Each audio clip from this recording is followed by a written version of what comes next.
ఈ బ్రదరు నాకు బాకీ ఉన్నారండి. ఆ బాకీ తీర్చడానికైతే ఈరోజు వచ్చారండి. కాకపోతే ఆ బాకీ ఈ జన్మది కాదండి. ఏదో జన్మది అయ్యుంటది. లేకపోతే ఎక్కడ ఏలూరు, ఎక్కడ శ్రీకాకుళం 450 కిలోమీటర్ల దూరం ఉందండి మధ్యలో.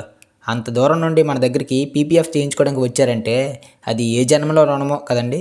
అలాగే నేను కూడా ఏదో జన్మలో ఈయన దగ్గర పని చేసేవాడినేమో. ఆ జన్మలో మిగిలిపోయిన పనిని ఈ జన్మలో ఈ రూపంలో పని చేయించుకున్నారేమో. ఈ బ్రదరు బయలుదేరే ముందు నాకు చెప్పుంటే అంత దూరం నుండి వద్దన్నా అనేవాడిని. తప్పు మాట ఈ బ్రదర్ కూడా ఫోన్ చేశాడంట. కాకపోతే నేను కొంచెం పనిలో ఉండి ఫోన్ ఎత్తలేదు.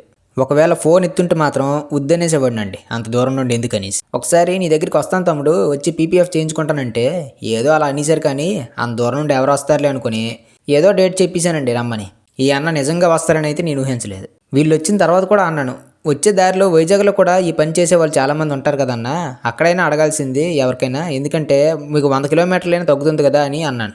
ఏమో తమ్ముడు నేనైతే అక్కడ అడగలేదు, నీ దగ్గర చేయించుకోవాలని ఫిక్స్ అయ్యాను వచ్చేసాను అన్నారు. థ్యాంక్ యూ అన్న, థ్యాంక్ యూ సో మచ్. మీకు ఎన్నిసార్లు చెప్పినా తక్కువే. అంత దూరం నుండి వచ్చినందుకు విసిగిపోకుండా రాత్రి 10:30, 11 వరకు బండికి కావాల్సిన పీపీఎఫ్ ఇంకా స్టిక్కరింగ్లు అన్నీ చేశానండి. ఒక 500 అయితే తగ్గించానండి, కనీసం ఒక పక్క పెట్రోల్కైనా వస్తుంది కదా అని. మరోసారి చెప్తున్నా brother, thank you so much. నిన్నైతే మర్చిపోలేను ఈ లైఫ్లో.